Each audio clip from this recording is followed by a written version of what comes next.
Good evening. It is the 5th day of November, where the Lecturers Union, WASU, has called off its long-standing 49 days strike. We have so much in store for you in this particular broadcast. Many thanks for choosing KUTV News at 9. Let's begin with some highlights.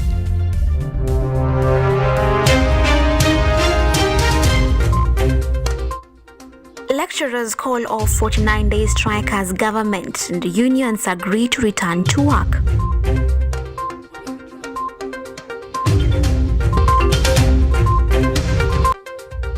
Rigathi Gachagua declares he ran for the next general elections if united opposition backs him up.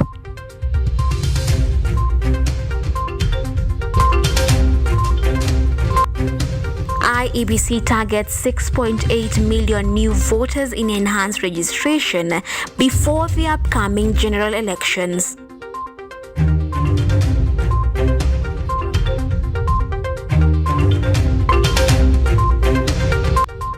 Migori to host public memorial on Thursday honoring Raila Odinga's life and legacy.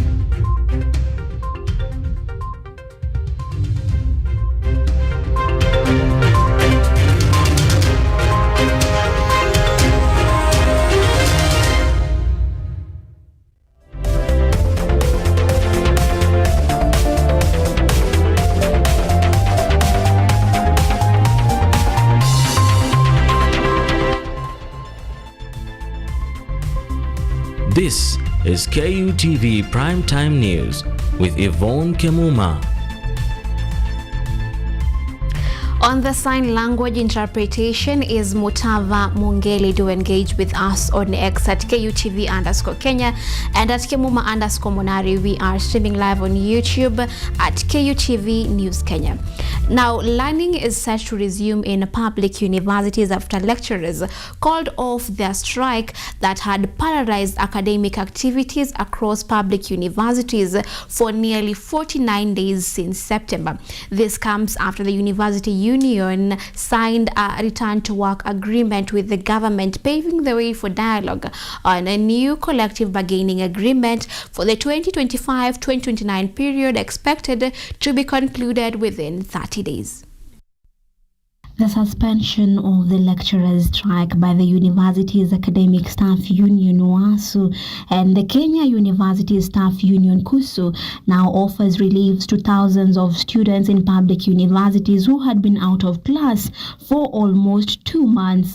The unions accepted the two-phased payment, first payment of 3.85 billion and first payment of 3.85 billion towards the end of this year and after the first supplementary, and the second payment will be in the financial year of 2026-2027. The decision follows the government's commitment to clear salary arrears amounting to 7.9 billion shillings owed to staff under the 2017-2021 CBA.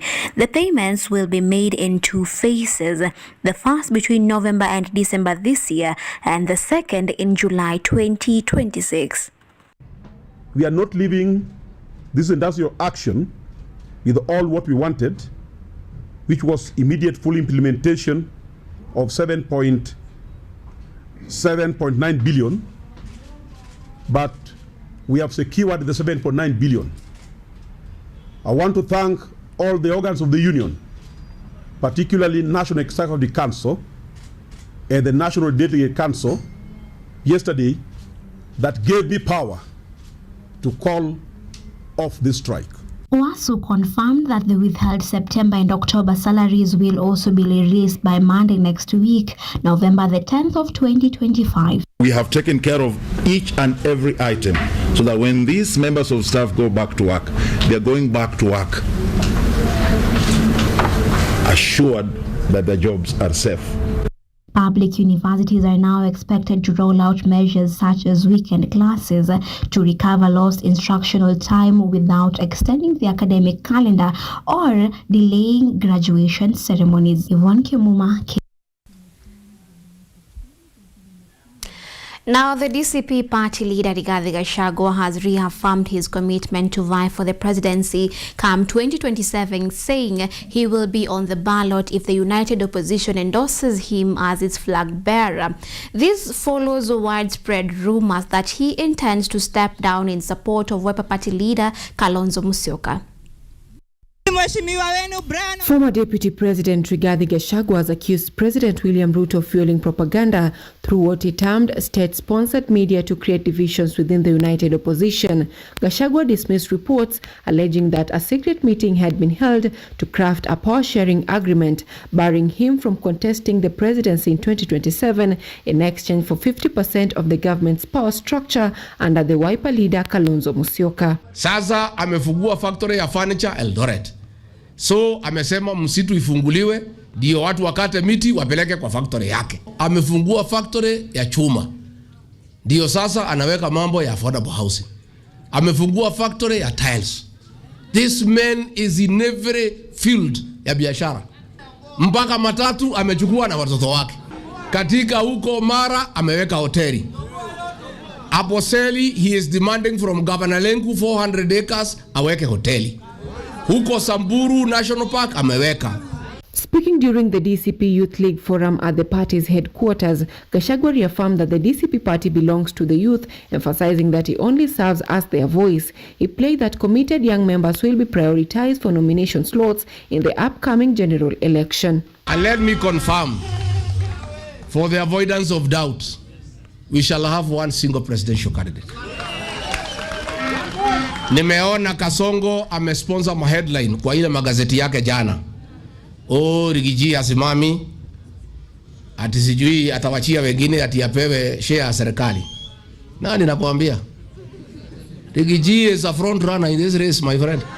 Gachagua further accused President William Ruto of interfering with business operations across various sectors, claiming that the head of state has made it difficult for entrepreneurs to thrive. My mission is very simple.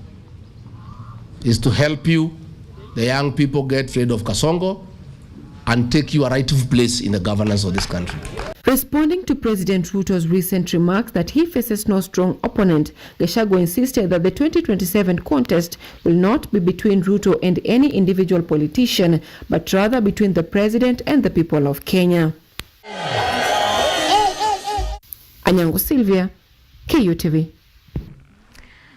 Now, the Public Service, Human Capital Development and Special Programs Cabinet Secretary Geoffrey Ruku has hit out at former Deputy President Rigathi Gachagua over remarks questioning the credibility of Mount Kenya leaders. Speaking in Mbeere North, Ruku termed Gachagua's comments as divisive and unbecoming of a former national leader. He defended Mount Kenya's leadership, saying the region is united under Deputy President Kithure Kindiki.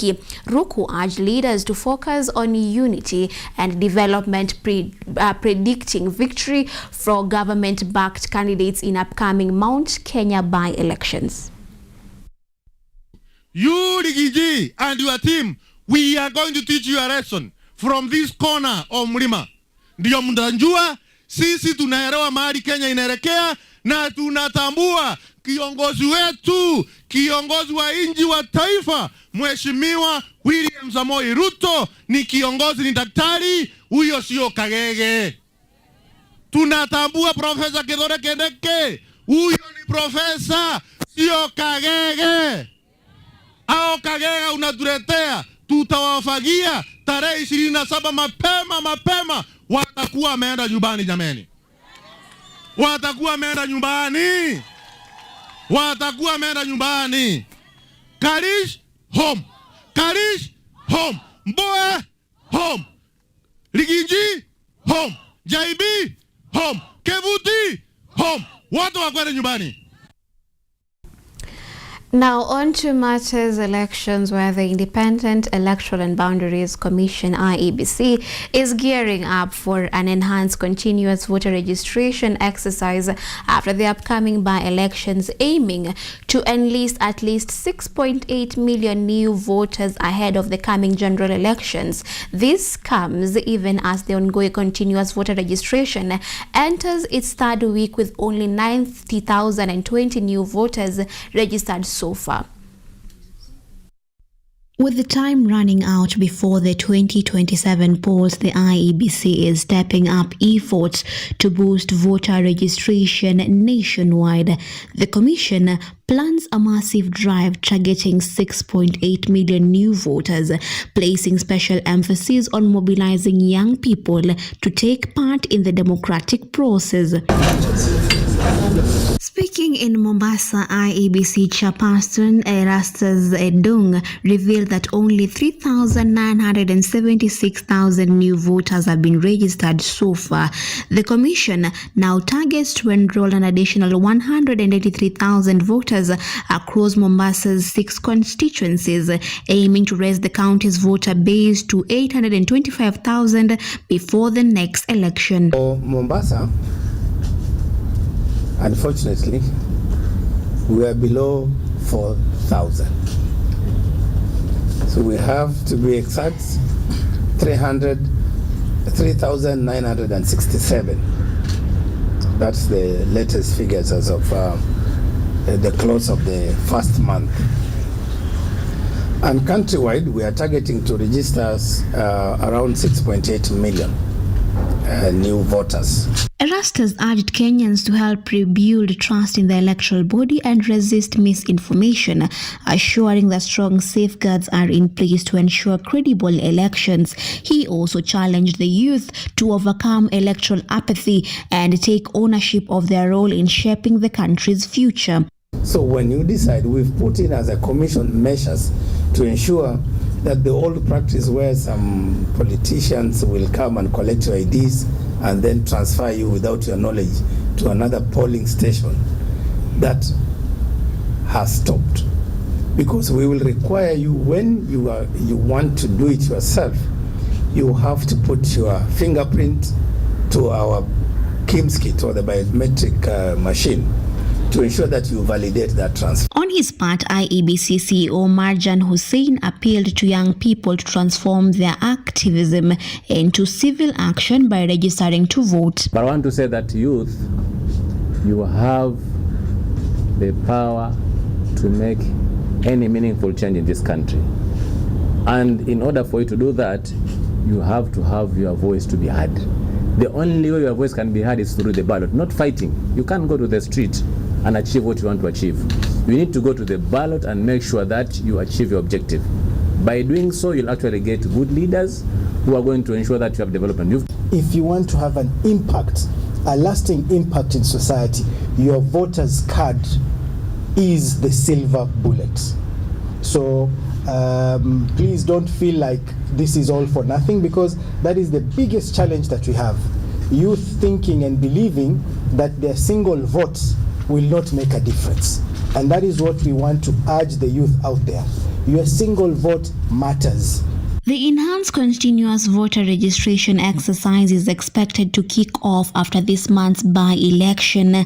IEBC is urging young Kenyans to register early, expressing optimism that the nationwide drive will boost voter participation and ensure a more inclusive 2027 general election. Yvonne, Kemuma, KUTV. Now we'll continue. Migori County is set to host a special memorial in honor of the late former Prime Minister Raila Odinga. The event will take place this Thursday, November 6th at Awendo Green Stadium in Awendo Sub-County. According to Governor Dr. Ochilo Ayako, the memorial will give residents who missed Raila's burial in Siaya a chance to celebrate his life and legacy. Governor Ayako clarified that the event will be fully funded by the ODM party and friends of the late leader, dismissing reports that county funds will be used for the ceremony. Hosting Raila Amolo Odinga's memorial at a venue called Sony Green Stadium. We in Migori County, all of us, political or non-political, religious or heathens, have always believed and known that Raila was the earth shaker and shaker. Raila was the agitator and pacifier. Raila was the leader and the people's president of Kenya.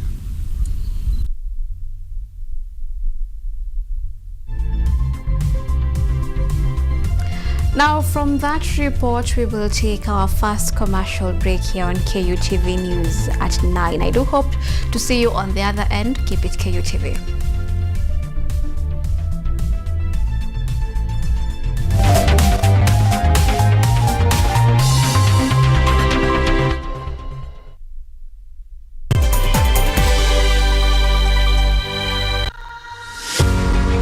Are you ready to take charge of your health? Welcome to Focus on Health, your weekly guide to staying informed and living better. Join me every week as I sit down with trusted medical experts. Gynecology is basically a field concerned with mainly the female genitalia. Explore real-life stories during when the patient come in and bring you updates and tips that are beneficial to your health. Because health isn't just important, it is everything. Tune in to Focus on Health every Thursday at 7:30 p.m. only on KUTV. I'm your host, Kandia Marian, and I'll see you then.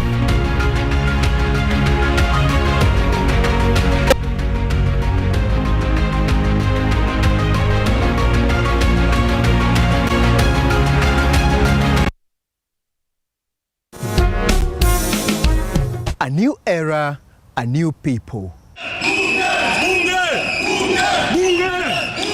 This is the Law Matters Show.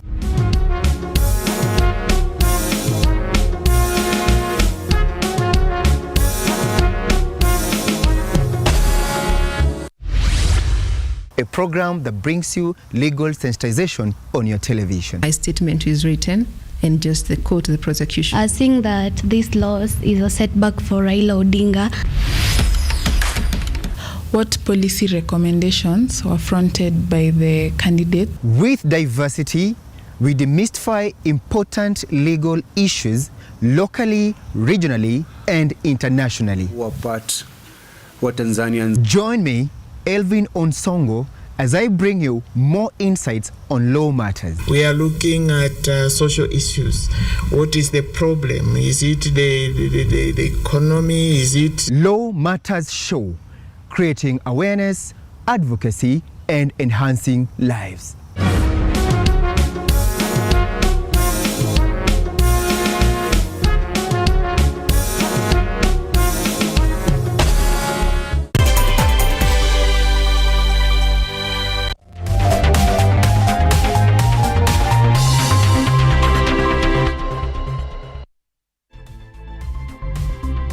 You are watching KUTV Primetime News with Yvonne Kemuma.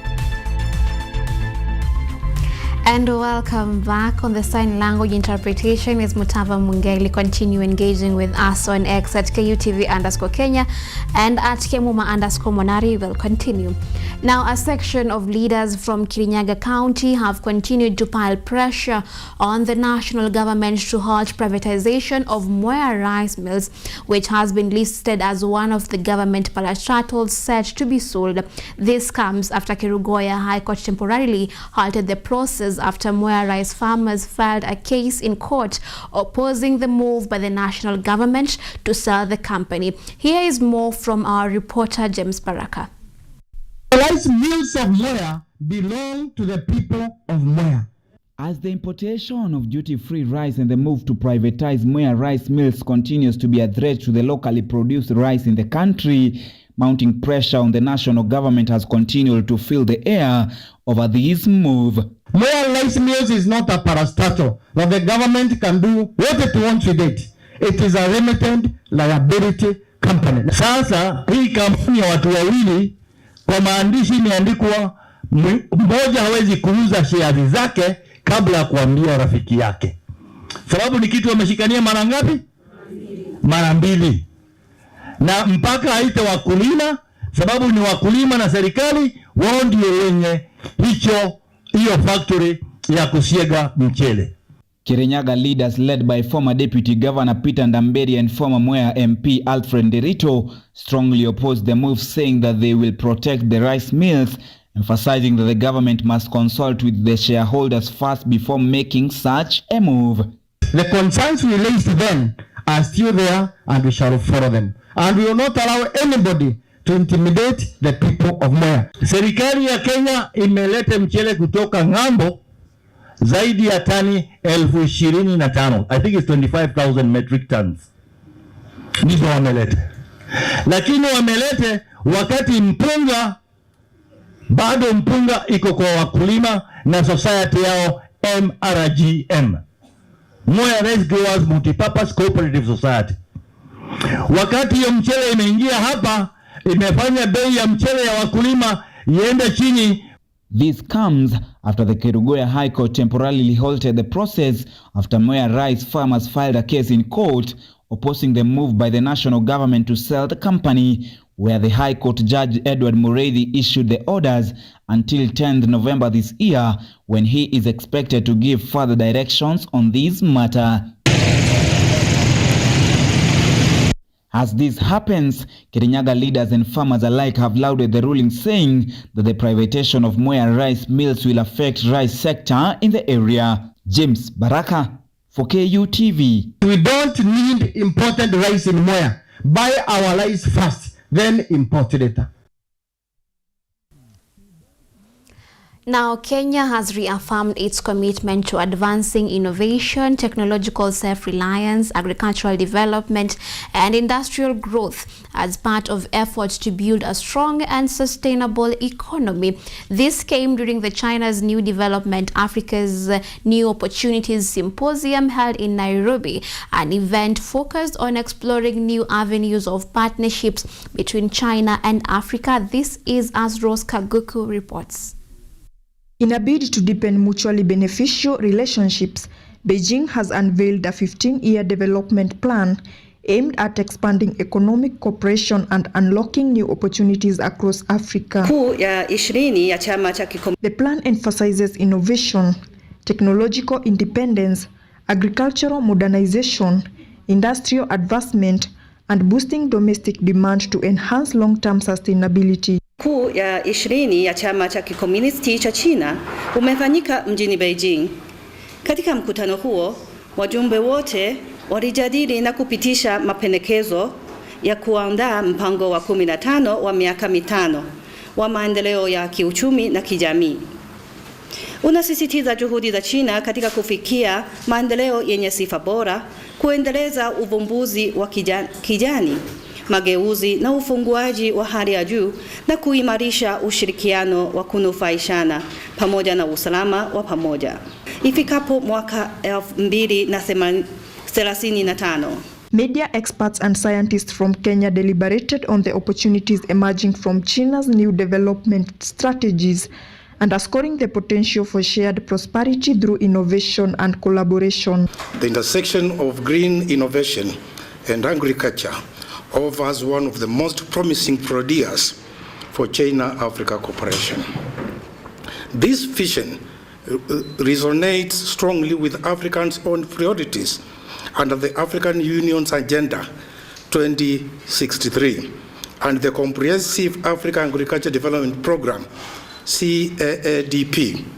Both recognize agriculture as the backbone of continents' economies. Speaking on youth involvement in technology and innovation, Rebecca Ndeto, a youth representative, called for stronger partnerships between China and African nations, noting that collaboration is key to achieving a shared and progressive future. China's new development stage that we're talking about today offers valuable lessons and opportunities for Africa's youth population. And through digital partnership between China and Africa, green technologies, and educational exchanges, research. Young innovators can also drive inclusive growth. Joseph Maritim lauded China's unity, hard work and determination qualities. He said continue to drive the country's economic success. He urged African nations to emulate the same mindset, strengthening collaboration and adopting solid growth strategies. Supporting each other. And it's, humble beginnings has brought China to where it is. And you can see CCP, the Chinese Communist Party, has done a great job. If we worked hard and just copied China, because cottage industries is so simple. The forum also explored expanding financial cooperation, with discussion highlighting how Chinese banks are partnering with African institutions to boost trade, investment, and infrastructure development. We've seen, Madam Jie, the likes of ICBC Bank, the Bank of China, China Exim Bank, China Development Bank, and the projects that they give us have significantly affected the roads, the ports. And what makes this impactful is the way these institutions have partnered with the local banks, the likes of us, Equity, Stanbic, EcoBank, DTB, Stanchart, all these. As China advances toward greater self-reliance, Africans' growing participation in agriculture, technology, and finance continues to build a new bridge of opportunity, paving the way for mutual growth and prosperity. Rose Kaguku, KUTV. Now, Murang'a Governor Dr. Irungu Kang'ata has asked for internal auditors' independence and security as Kenya begins to apply new global internal audit standards aimed at improving accountability and strengthening public financial management. Speaking at the 22nd annual seminar of the Institute of Internal Auditors, IIA Kenya in Mombasa, Dr. Kang'ata praised Institute for speaking truth to power and encouraged Parliament to pass legislation providing the professional full autonomy under its own law. The governor praised the Institute for encouraging transparency and professionalism in both public and commercial sectors, emphasizing the importance of internal auditors in promoting integrity and combating resource exploitation. I tend to see people personalizing audit reports, but it's not about you. It's about the law. It's about what you have found. And therefore, one of the key things I would want to see in that law is the idea that in your discharge of your mandate, no one should dare victimize you. It's about what you have found. And therefore, that way, organizations start to depersonalize the exercise of audit function. In any event, what you do helps organizations to remedy before the real auditor comes externally. Therefore, you are like a person helping an organization to become better.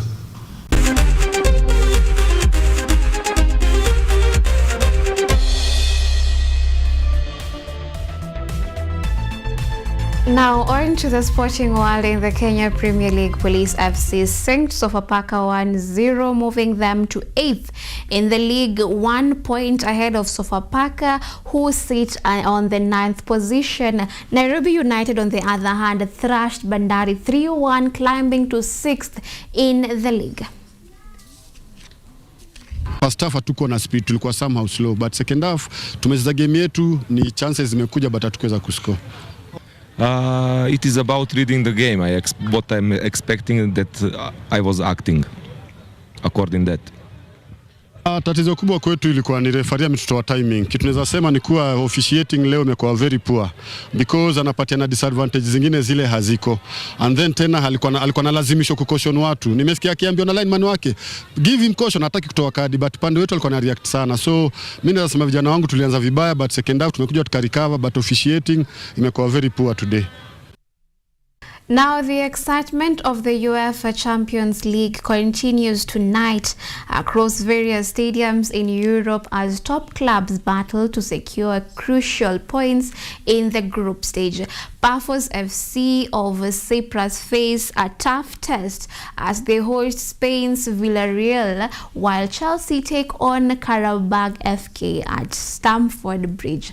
Manchester City will clash with Borussia Dortmund in what promises to be a thrilling encounter at Etihad Stadium, while Barcelona will be at home against Belgium's Club Brugge, while Inter Milan face Kairat Almaty of Kazakhstan. Benfica of Portugal will battle Germany's Bayer Leverkusen as France's Marseille welcome Italy's Atalanta.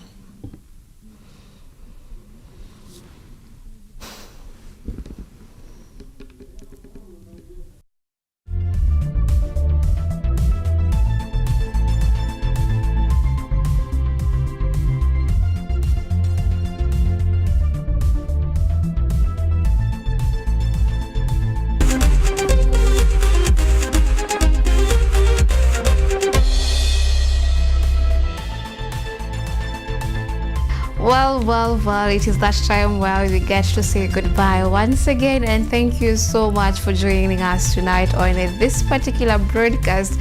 For me, not much to say, but thank you so much on behalf of the team that was behind this particular production. My name is Yvonne Kemuma. On the sign language interpretation was Mutava Mungeli. Have a good night.